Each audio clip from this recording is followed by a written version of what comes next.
students, welcome back in today's session of SST as we are doing our chapter 8th of history, namely women, caste and reform. And in our last video we have discussed about so many things related to this chapter, like we have covered the discrimination between men and women, the discrimination between lower caste and upper caste. Also we have covered about the 4 line of caste on which the society was divided in ancient times. And also bache, we have discussed about so many reformers who were working to educate the women so that the discrimination can be eliminated between men and women. So let us continue our chapter बच्चे. हमने last video में बच्चे बहुत सारे reformers के बारे में पढ़ा था. आज हम कुछ वीमेन रिफॉर्मर्स के बारे में बात करेंगे who work for women education, जो कि किसके लिए काम कर रही थी, वीमेन की एजुकेशन के लिए काम कर रही थी. फर्स्टली मुमताज़ अली, ये एक वीमेन थी, वुमेन रिफॉर्मर वी कैन से. इन्होंने री इंटरप्रीट किया, एक्सप्लेन किया किसको, कुरान के वर्सेस को, to argue for women's education. Means Quran जो एक रिलीजियस टेक्स्ट बुक है, उनके वर्सेस के, उनके जो हम कह सकते हैं रिटन कंटेंट को उन्होंने एक्सप्लेन किया और आर्ग्यू किया, ये बताया कि वीमेन को एजुकेट होना कितना ज़रूरी है. सेकेंड, भोपाल की जो बेगम सी, उन्होंने स्कूल्स ओपन किए अलीगढ़ में ताकि जितनी भी लड़कियां हैं, जितनी भी वीमेन हैं, वो एजुकेशन को एक्वायर कर सके. थर्ड बच्चे, बेगम रोकेया शखावत हुसैन, इन्होंने भी स्कूल्स ओपन किए थे और स्कूल्स ओपन किए गए थे मुस्लिम गर्ल्स के लिए. कहाँ पर ओपन किए गए थे? पटना एंड कलकत्ता. इसके बाद हम देखें, सो बाय 1880 बहुत सारी इंडियन वीमेन, आपको पता है कितना प्रोसेस, कितने रिफॉर्मर्स कैसे काम कर रहे थे वीमेन के एजुकेशन के लिए. तो 1880 में देखा गया कि बहुत सारी इंडियन वीमेन क्या बन गई थी? डॉक्टर्स बन गई थी, टीचर्स बन गए थे, राइटर्स बन गए थे. क्योंकि अब वीमेन को अपलिफ्ट करना था, वीमेन के स्टेटस को अपलिफ्ट करना था, तो वीमेन एजुकेशन में पार्टिसिपेट कर रही थी, एजुकेशन को एक्वायर कर रही थी, जिससे 1880 में ये रिजल्ट देखने को मिला. Many women began writing critical views on the place of women in Indian society. बच्चे, अब हम उन women की बात कर रहे हैं जिन्होंने राइट किया कुछ क्रिटिकल व्यूज़ को. मीन्स अपने व्यूज़ में क्रिटिसाइज़ किया किसको? women के प्लेस को जो इंडियन सोसाइटी में दिया जाता था. बेसिकली हम कह सकते हैं यहाँ पर वीमेन ने क्रिटिसाइज़ क्यों किया? उनको ये देखा जाता था, उनमें ये देखा जाता था कि मैन को हमेशा फर्स्ट नंबर पे रखा जाता था, वीमेन को हमेशा सेकंड नंबर पे इम्पोर्टेंस दिया जाता था. तो इन्होंने इस चीज़ का क्रिटिसाइज़ किया, इस चीज़ के अगेंस्ट थे. तो उनमें सबसे पहले कौन आते हैं? ताराबाई शिंदे. जैसे कि हम इस पिक्चर में देख रहे हैं, शी इज़ ताराबाई शिंदे. बच्चे, इन्होंने एक बुक लिखा, बुक का नेम था स्त्री पुरुष तुलना. मीन्स स्त्री मीन्स वीमेन, पुरुष मीन्स मेन. उनके बीच में तुलना किया, उनके बीच में कंपेयर किया. इस बुक का नेम था स्त्री पुरुष तुलना. और इन्होंने क्यों लिखा था? ये क्रिटिसाइज़ कर रहे थे, किसी चीज़ को अगेंस्ट कर रहे थे. और आपको पता है किसके बारे में बात कर रहे हैं हम? Difference between man and women. तो इन्होंने स्त्री पुरुष तुलना में बताया कि कैसे वीमेन को कोई अधिकार नहीं दिए जाते. और अगर हम मेन की बात करें, they could have multiple marriages, but if we talk about the widow women, she couldn't remarry, वो दोबारा शादी भी नहीं कर सकती. सती प्रथा फॉलो करने के लिए कहा जाता था उनको. तो इस तरह की हमारी जो वीमेन रिफॉर्मर्स थी, वो अपने कंटेंट्स, अपने रिटन कंटेंट, अपने व्यूज़ दे रही थी ताकि कहीं ना कहीं जो डिस्क्रिमिनेशन है मैन और वीमेन के बीच में, वो एलिमिनेट हो सके. Now we are talking about Pandita Ramabai. बच्चे, Pandita Ramabai is a women reformer who spent her childhood in poverty. उन्होंने अपना पूरा एंटायर चाइल्डहुड किस में बिता दिया था? पॉवर्टी में. उनके जो फादर थे बच्चे वो एक संस्कृत स्कॉलर थे, लेकिन उनके फादर को सोसाइटी से बॉयकॉट कर दिया गया था क्योंकि वो अपनी वाइफ यानी कि पंडिता रामाबाई की मदर को एजुकेट करना चाह रहे थे। अगर हम पंडिता रामाबाई की बात करें तो इनके पेरेंट्स की अर्लियर एज में डेथ हो गई थी, तो इन्होंने अपनी जो पूरी लाइफ थी वो पिलग्रिमेजेस के साथ स्पेंड किया, मीन्स तीर्थ यात्रा करती थी। एट द एज ऑफ 19 इन्होंने सबको सरप्राइज कर दिया because she was expertise over Sanskrit languages and text, क्योंकि ये एक्सपर्ट हो गई थी किसमें, संस्कृत लैंग्वेज में, और जितने भी टेक्स्ट हुआ करते थे संस्कृत के उनमें। सो पंडिता रामाबाई जैसे कि हम पिक्चर में देख रहे हैं, she is a Sanskrit scholar. इन्होंने एक बुक लिखा था, वो बुक था miserable lives of upper cast Hindu women, means वो लाइव्स जो कि अनहैप्पी थी, मिजरेबल थी और हिंदू वीमेन की थी, मीन्स उनको अपर कास्ट से बिलोंग करती थी कि उन्हें फैमिलीज़ में क्या क्या फेस करना पड़ता था। तो इन्होंने उस बुक में उन वीमेंस के बारे में बताया जो कि अपने फैमिली इश्यूज़ को फेस करती थी, इवन वो अपर कास्ट से बिलोंग करती थी फिर भी उनको डिस्क्रिमिनेशन फेस करना पड़ता था। Pandita Ramabai opened A widows home at Poona. अब इन्होंने एक और बहुत अच्छा काम किया था बच्चे, इन्होंने एक विडोज़ के लिए होम खोला था कि जितने भी विडोज़ है वो वहाँ पर आकर रह सकती थी, और ये कहाँ पर खोला गया था, एट पूना। बच्चे शी फाउंडेड द आर्य महिला समाज। इन्होंने एक ये कह सकते हैं कि सोसाइटी का एस्टैब्लिशमेंट किया था ताकि वीमेन को एजुकेट किया जा सके।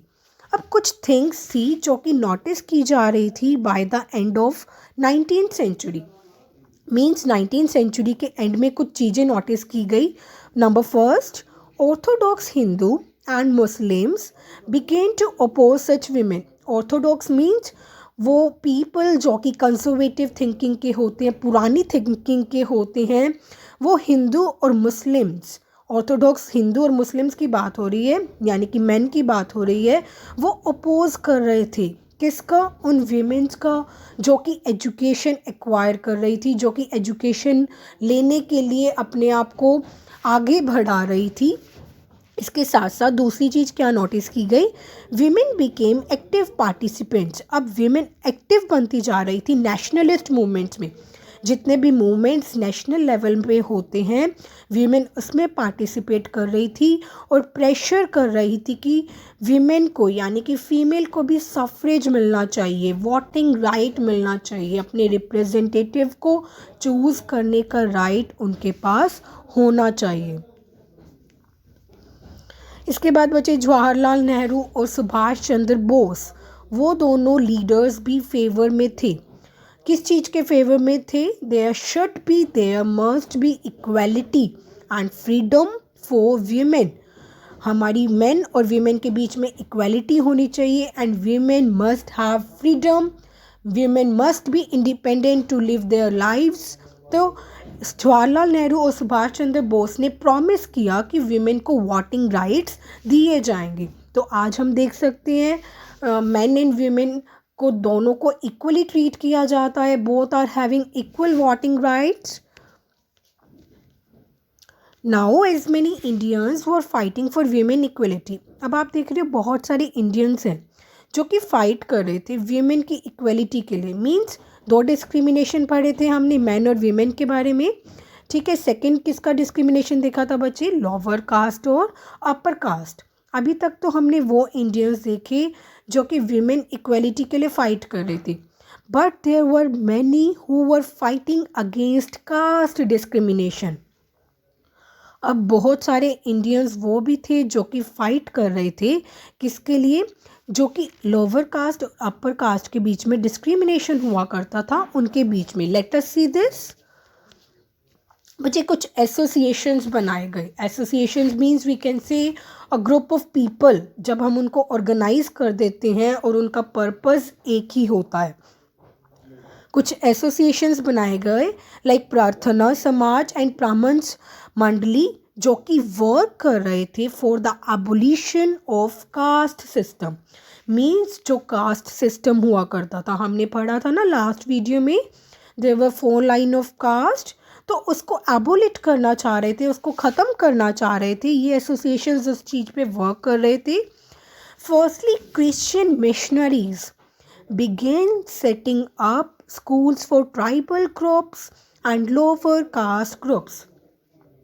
क्रिश्चियन मिशनरीज में जो अपना प्रचार करना चाह रहे थे, उन्होंने कुछ स्कूल सेटअप किया। किसके लिए? ट्राइबल ग्रुप्स के लिए, जनजातियों के लिए, और जो लोअर कास्ट ग्रुप्स थे उनके लिए। आपको पता है बच्चे, लोअर कास्ट ग्रुप्स को तो अनटचेबल ट्रीट किया जाता था, पॉल्यूटिंग कहा जाता था, टेम्पल में अलाउ नहीं कर देते थे उनको आना। साथ के साथ कॉमन पॉइंट से वो वाटर नहीं ले सकते थे। तो कुछ रिफॉर्मर्स आए। फर्स्टली हमने डिस्कस किया क्रिश्चियन मिशनरीज, इन्होंने स्कूल्स का सेटअप किया जनजातियों के लिए और लोअर कास्ट ग्रुप्स के लिए। इवन द पुअर, अब क्या हो रहा था, जो पुअर थे वो भी सिटीज़ में शिफ्ट होने लगे और अदर कंट्रीज़ में शिफ्ट होने लगे ताकि उनको कोई जॉब मिल सके in search of work. Means आपको पता है लोअर कास्ट अगर उसी जगह पर रहेंगे तो अपर कास्ट के लोग उनसे काम करवाएंगे। तो जो पुअर थे वो वहाँ से छोड़कर सिटीज़ में शिफ्ट हो रहे थे, अदर कंट्रीज़ में शिफ्ट हो रहे थे ताकि उनको काम मिल सके। This is not only give them a chance to earn money, ये सिर्फ उनको यही चांस नहीं दे रहा था कि मनी अर्न करे, साथ के साथ दे ऑल्सो प्रोटेक्टेड देम, वो अपने आप को किस चीज़ से बचा रहे थे? From the humiliation that they had to face from the upper caste land owners. अब उनको ये चांस तो मिल रहा था मनी अर्न करने का, साथ के साथ वो अपने आप को प्रोटेक्ट भी कर पा रहे थे जो ह्यूमिलेशन उन्हें फेस करना पड़ता था अपर कास्ट के लैंड ओनर के साथ। ठीक है, ह्यूमिलेशन का मीनिंग होता है बच्चा जब किसी को अशेम फील करवाया जाता है, तो वो अपने आप को इस चीज़ से प्रोटेक्ट कर पा रहे थे जब वो सिटीज़ में शिफ्ट हो रहे थे। By second half of the 19th century, अब second half of 19th century में देखा गया जो नॉन ब्राह्मण कास्ट के पीपल थे उन्होंने भी कुछ मूवमेंट स्टार्ट किए। कुछ मतलब हम कह सकते हैं रिफॉर्मर्स की तरह काम कर रहे थे। उन्होंने भी कुछ मूवमेंट्स निकाले, कुछ अपनी राय दी against caste discrimination. Many people such as from Mahar community joined army, अब कुछ लोग जो कि मेहर कम्युनिटी मतलब बचे वो ग्रुप ऑफ पीपल जो कि लोअर कास्ट से बिलोंग कर रहा था, कुछ लोगों ने, कुछ पीपल ने आर्मी को ज्वाइन कर लिया। The father of B R Ambedkar who fought for Dalit movements was a teacher at army school. बच्चे हम इस पिक्चर में देख रहे हैं, he is the B R Ambedkar. इन्होंने बेसिकली दलित मूवमेंट के लिए फ़ाइट किया था। दलित मूवमेंट में क्या होता था कि मीन्स उनको लोअर कास्ट हुआ करते थे, उनको अनटचेबल, पॉल्यूटिंग, वो सारी चीज़ें फेस करनी पड़ती थी जो हम पढ़ के आ चुके हैं। तो जो बी आर अम्बेडकर के फादर थे वो टीचर थे, किसमें? आर्मी स्कूल में। यानी कि वो लोग जो कि मेहर कम्युनिटी से आर्मी को ज्वाइन कर रहे थे, वहाँ पर टीचर कौन थे? बी आर अम्बेडकर के father. In we are talking about Shri Narayan Guru. Basically Shri Narayan Guru belong to the Ezhava community जो कि केरला में लो कास्ट मानी जाती है। And he believed in the oneness of God, वो किस में बिलीव किया करते थे? कि सबका मालिक एक है। He studied Sanskrit and worked for the upliftment of the lower caste.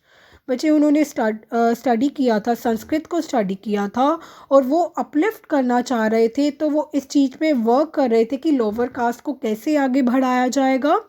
उन दिनों की बात करें जब वो इस चीज़ पे वर्क कर रहे थे, तब तक लोअर कास्ट को टेम्पल्स में अलाउ नहीं किया जाता था। तो उनके मन में एक आइडिया आया, उन्होंने कुछ स्टोन्स को पिकअप किया फ्रॉम द रिवर नेयर और उन्होंने टेम्पल बनाया और स्टोन्स पे लिखा, here is the place where all the people live in a fraternity. Means ये वो जगह है जहाँ पर लोग रहते हैं इन ए फ्रटर्निटी, भाईचारे में। कोई लोअर कास्ट नहीं मानी जाती, कोई अपर कास्ट नहीं मानी जाती, हम सब एक यूनाइटेड हैं। तो इस वर्ड से ये वो दिखाना चाह रहे थे कि हम सब यूनाइटेड हैं, हम सब भाईचारा है हमारे बीच में. सो इन Kerala Shri Narayan Guru from Ezhava caste supported the idea of unity. अब आपको पता चल गया उन्होंने कैसे अपने आइडिया को सपोर्ट किया of the unity.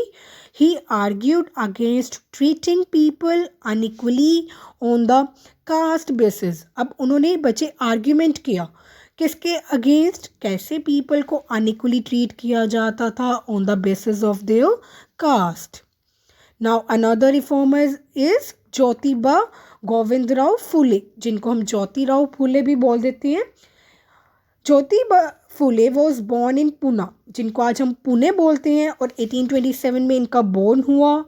He belong to the Mali caste, वो माली कास्ट यानी कि एक लो कास्ट से बिलोंग करते थे. He had experienced caste based discrimination and humiliation.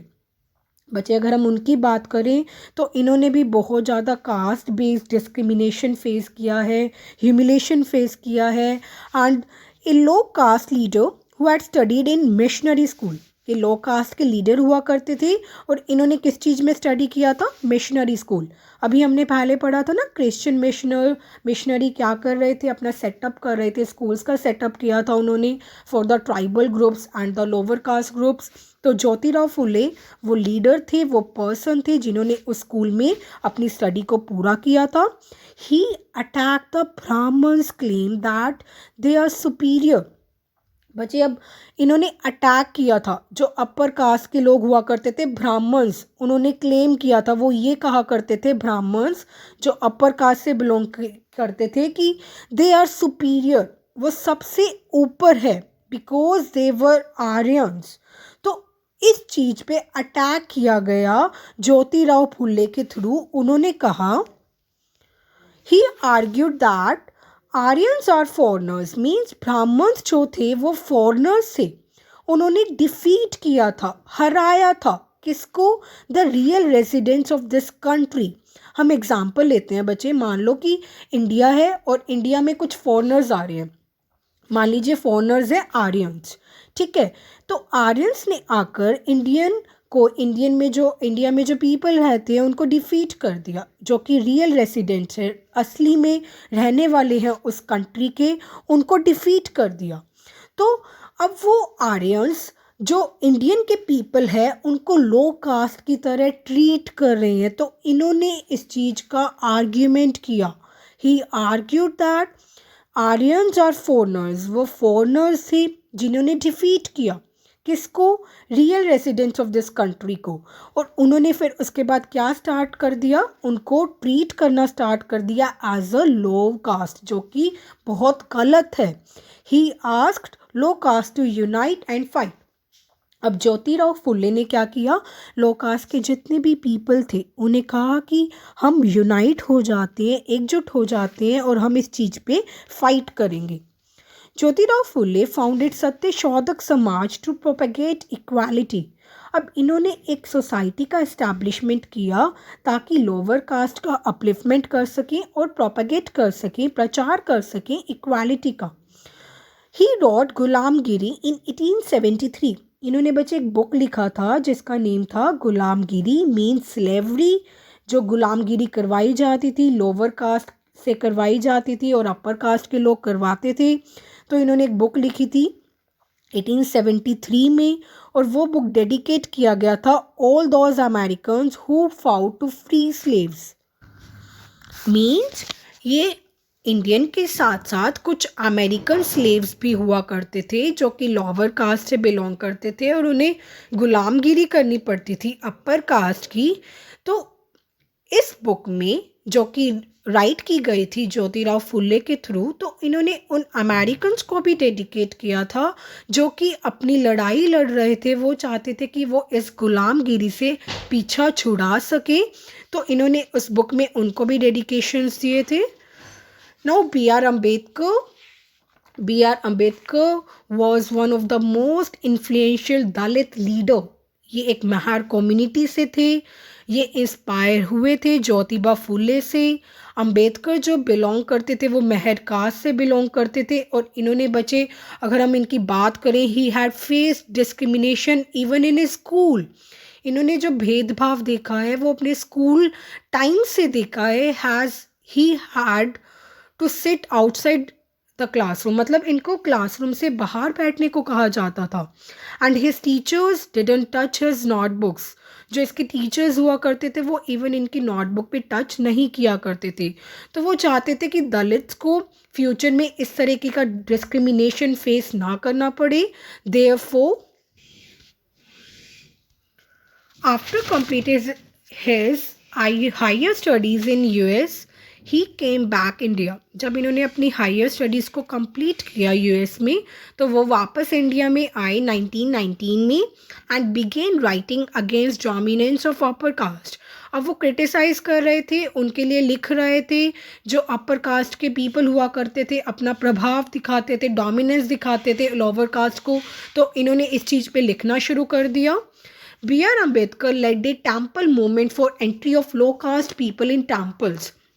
अब B.R. अम्बेडकर ने एक मूवमेंट निकाला कि जितने भी लोअर कास्ट के पीपल हैं उन्हें टेम्पल्स में एंट्री चाहिए। तो उन्होंने 3 सक्सेसफुल मूवमेंट्स किए बच्चे, 3 मूवमेंट्स किए कि लोअर कास्ट के जितने भी पीपल हैं उनको टेम्पल्स में एंट्री मिल जाए।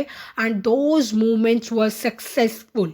वो तीनों मूवमेंट्स जो उन्होंने निकाले थे वो सक्सेसफुल रहे। और कब निकाले थे उन्होंने? 1927 टू 1935 के बीच में 3 मूवमेंट्स किए गए थे B.R. अम्बेडकर के through. Now we are talking about E.V. Ramaswamy Naicker, जिनको पेरियार भी बोला जाता है। He is also known as Periyar, was an ascetic in the beginning. Means ascetic का मतलब होता है जो हम कह सकते हैं साधु संत होते हैं, जो त्याग देते हैं अपना सब कुछ, तो वो इस नाम से जाने जाते थे। बाद में लेटर ही जॉइंट कांग्रेस, उन्होंने कांग्रेस पार्टी को ज्वाइन कर लिया, बट लेफ्ट, छोड़ दिया था बाद में, because of sitting arrangement made on the caste basis. Means वहाँ पर जो सिटिंग अरेंजमेंट होता था कांग्रेस पार्टी में वो किस बेसिस पे हुआ करता था? कास्ट बेसिस पे हुआ करता था। तो इन्होंने उस पार्टी को छोड़ दिया। E.V. रामास्वामी नायकर ने एक मूवमेंट निकाला और मूवमेंट का नेम था self respect movement. He argued that untouchables are the original holders of Tamil and Dravidian culture and Brahmins are Aryans who defeated them। बच्चे अब इन्होंने भी आर्ग्यूमेंट किया, जैसे कि हम पढ़ के आए थे ज्योतिबा गोविंदराव फुले ने क्या किया था? इन्होंने बताया था कि Brahmins were Aryans and they were foreigners. और इन्होंने आकर उस जगह पर जो रियल रेजिडेंट्स थे कंट्री के उनको डिफीट किया था and they started treating them as a low caste. तो इन्होंने भी सेम उसी चीज़ का आर्ग्यूमेंट किया। उन्होंने बोला कि जो लो कास्ट के पीपल को ट्रीट किया जाता था, मींस जो अनटचेबल्स कहलाते थे, वो ओरिजिनल होल्डर्स थे तमिल के, मींस रियल रेजिडेंट थे उस कंट्री के, और द्राविडियन कल्चर था। बट ब्राह्मण जो थे, जो कि आर्यंस थे, उन्होंने उन्हें डिफीट कर दिया था। तो वो अपना डोमिनेंस दिखा रहे थे as a upper caste, but ऐसा कुछ भी नहीं था। They were the original holders of the Tamil. तो इन्होंने इस चीज़ का आर्ग्यूमेंट किया कि जो ब्राह्मण थे वो अपर डोमिनेंस जो अपना दिखा रहे थे वो कि गलत था। Swami Naikar criticized to Hindu sculptures as he believed that they were used by Brahmins to claim their dominance over low caste and by man to claim their dominance over women।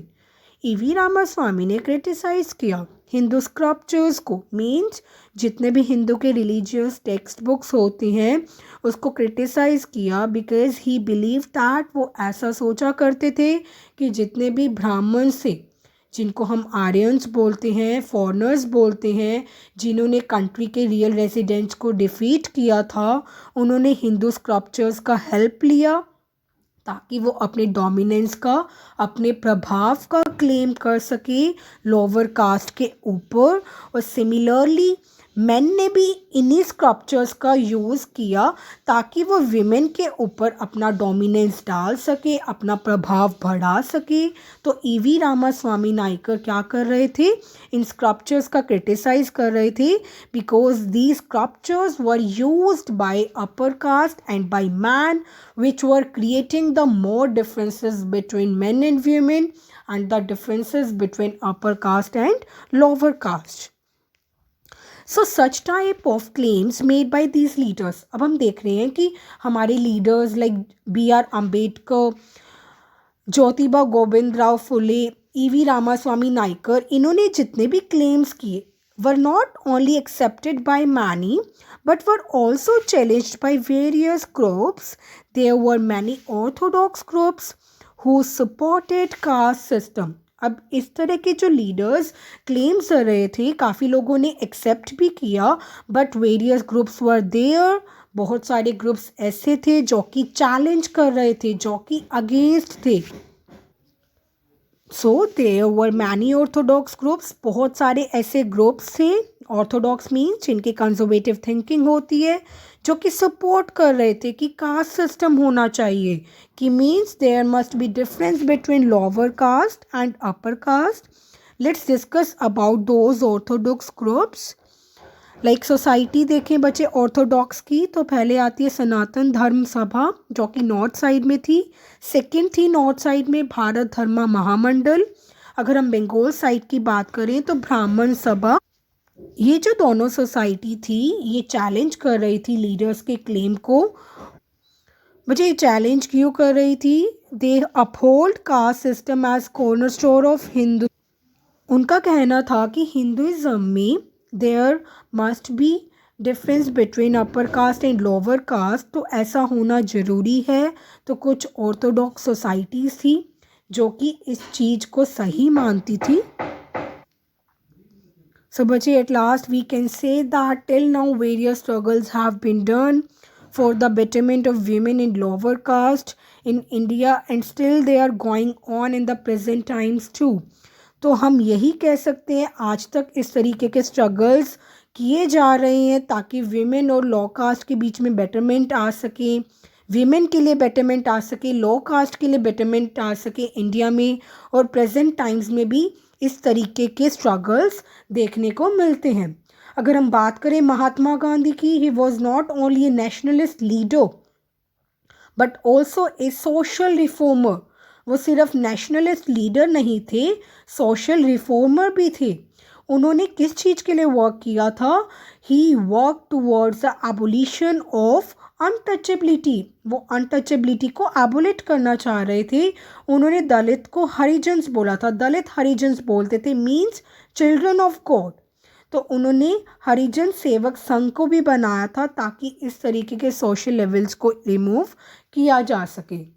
सो बच्चे here our chapter 8 is completed.